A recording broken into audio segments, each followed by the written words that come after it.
Alabama and Auburn playing over the weekend. Auburn beats Chattanooga in Atlanta, where Auburn always wins in that holiday game they play over at State Farm.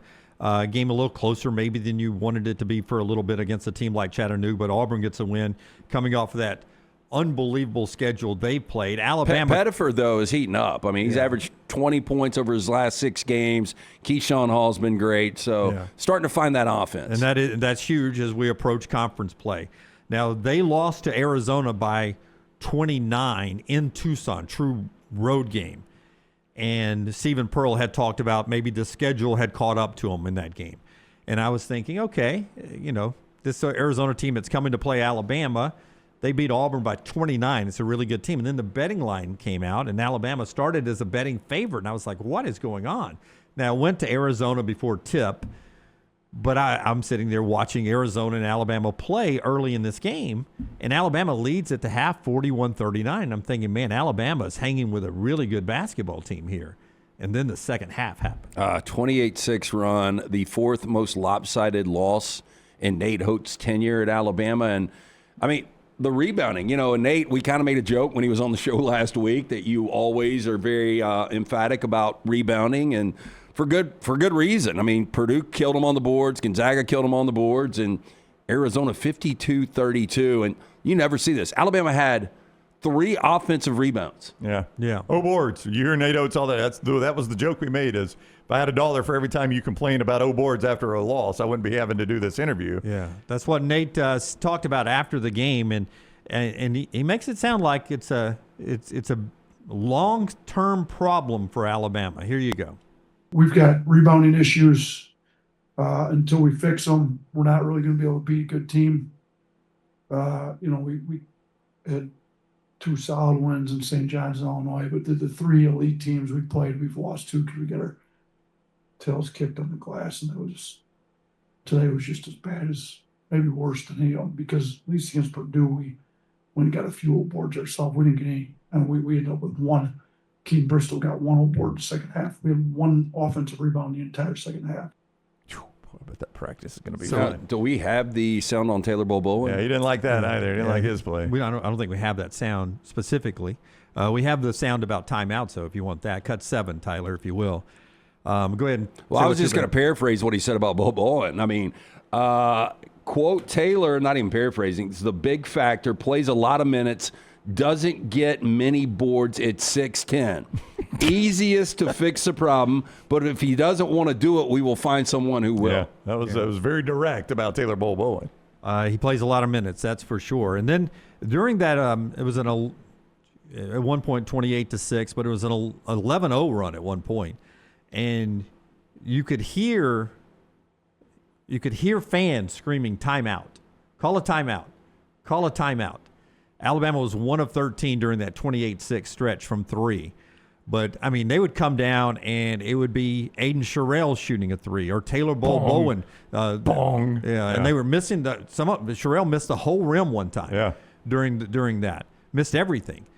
So not even the right guys were shooting 3s. And it was just getting away from them. And the crowd was screaming, timeout, timeout. So Nate got asked, why not a timeout right there? Second half there, when they went on that 28-6 run, you elected to let your guys play through it. Just the rationale for not taking a timeout there, it let them kind of sit with it. Yeah, call a timeout and tell them play harder. Call a timeout and make adjustments. I'm not going to call a timeout and tell them play harder. And these guys are supposed to be competitors. Compete, play hard. So I didn't think there was any defensive adjustments to make. The adjustment was made to play hard. So if the adjustments to play harder, they need to figure that out on the fly. No, not going to waste time out to tell them to play harder. You see both the players, Wrightsell and Phylon, agreeing with them. I mean, it is a feel thing on timeouts. Now, watching from the couch, it seemed like you were going to get a timeout during that stretch. Most times you do. Yeah, just maybe to say, hey, Taylor, Aiden, I love green light for everybody. But right now, this is slipping away from us. Let's see if we can get Wrightsell or Phylon to shoot but one. Also yellow on yellow. to take Arizona's rhythm off. Arizona was in such a zone at that point. I joked with Brown before I tweeted this out. If I lose the bracket challenge this year, I will lose it with Arizona and Michigan in my finals. They're good. I mean, you talking about Final Four or finals? Finals. Yeah. Yeah. I'm almost willing to throw Gonzaga in that Final Four. Yeah. This is going to be really, really tough. I mean, we talked about Diabate. You talked about Grant Nelson, Amore. I mean, they're missing the bigs from last year. Yeah, they're missing. That's going to be a problem. And Sherrill played one of the best first halves I've ever seen him play. Had, Freaking 8 blocks. Yeah, had tons of blocks. Didn't miss a shot. Just after I tweeted that at halftime, he disappeared. Actually had full body spasms. The landmine of the year. My gosh. Full body spasms, cramps, full body cramps. He had so many minutes in the first half, they had to shut him down in the second half. I mean, I know it's stupid to say this. It is almost Arizona, Michigan in the field right now. Yeah, That's the way it looks. Yeah, that stuff can change, though. I mean, it can. we've seen that happen, when teams look amazing in December, November, December, and then, conference play and things change. But if I asked you right now, if if I you give ask me you right now- Arizona, Michigan, or the field, which bet do you take? I still take the field, but I got to think about it. Which should Yeah, it'd answer be your tougher question. with those two. Yeah. But I mean, Arizona, not only the 19-point win Saturday, but they've already beaten UConn, Florida. You mentioned Auburn basically by 30 and UCLA. Yeah. 5 ranked wins, to your point there, before we even get to January 1. But this is the difference in football and basketball. Like, I know people got frustrated with Oats not calling a timeout, and you can tell he was sending a message right there by not calling that timeout. You can do that in basketball, right? Yep.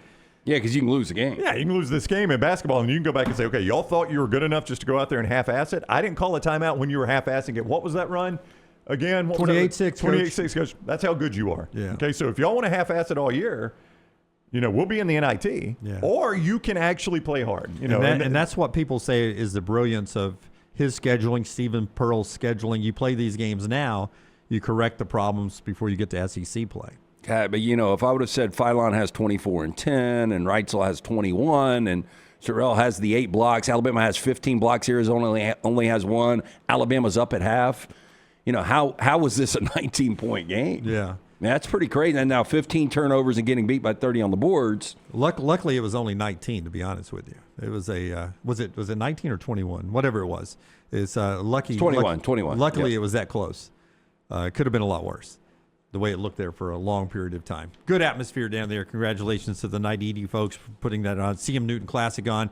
Packed house there, and I know it was a fun atmosphere. Was it a sellout? Yeah. I think it was finally ended up being a sellout there. It was packed to the rims, and it was always good to see the city of Birmingham. I sat there, and it reminded me of the old days of when this used to be a big Alabama town, and Alabama would have a big event. You see a bunch of people you knew at games. It was really cool to see that happening down at Legacy Arena.